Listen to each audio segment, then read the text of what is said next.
You are listening to the audio production of The Rift of the Moon, Book 4 of the Spacebound series by R.J. Harbour, published by Audiobooks.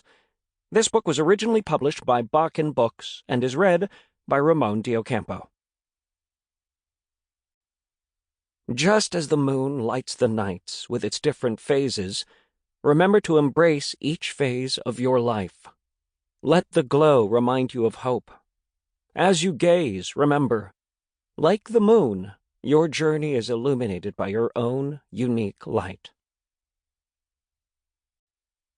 Chapter 1. School Lunch.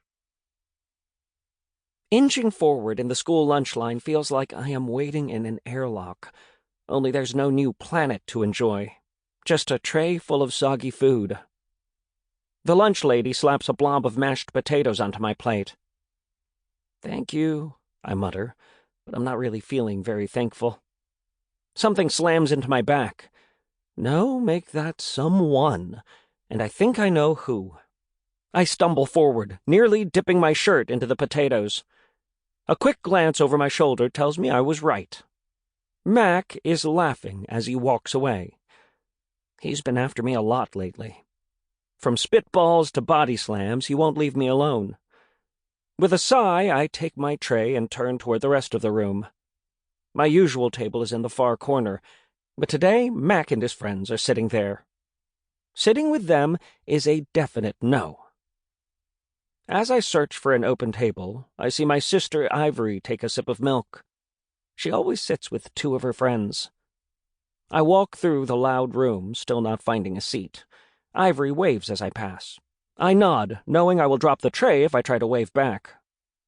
"Last weekend, my family and I went to a theme park. I rode the biggest roller coaster," one of her friends says. "Yeah," I say in my mind. "I rode one last week in space called Milkshake." "Cool. We went to the aquarium. I got to pet a dolphin," the other girl adds.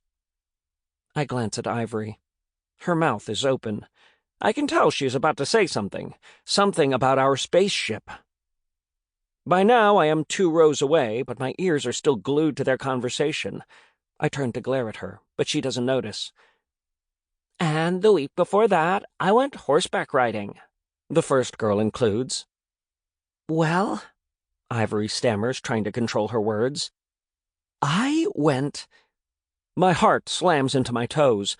My face must be white as a sheet because Mac is staring at me. "I have been to places you've never even dreamed of visiting," Ivory says. I can tell the entire story is on the tip of her tongue. Mac looks at her, listening intently. He is the last person I want to know our secret. He can't know about Nova. "Like where?" her friend asks. "Ivory," I shout. But she doesn't hear me over the noise in the lunchroom. I rush forward, desperate to reach her before she tells our secret. The fastest way is to go by Mac. As I run by, he sticks out his leg. Seconds slow into milliseconds. I've plenty of time to watch my tray launch forward, straight for the football team. The mashed potatoes land with a splat on the quarterback's head. The entire room goes silent as a tomb. I land hard, skidding forward on my stomach. Everyone is quiet, except for Ivory. She's sitting with her back to the disaster. "My brother and I?" Now everyone can hear her. "No!" I scramble up and launch for Ivory. I slap one hand over her mouth and the other around her shoulders. In the next heartbeat, I hear chairs squeal on the floor as the football team stands up. "Who did that?" Mac is still snickering about tripping me. The football team turns to him. I twist to watch the scene. Ivory bites my hand. "Ouch!" I shake my hand. The quarterback still has a blob of mashed potatoes stuck to the back of his head.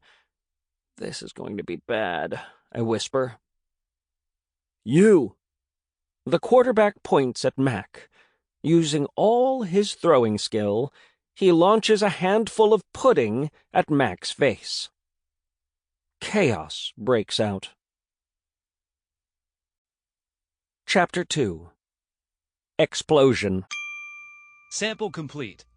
Ready to continue?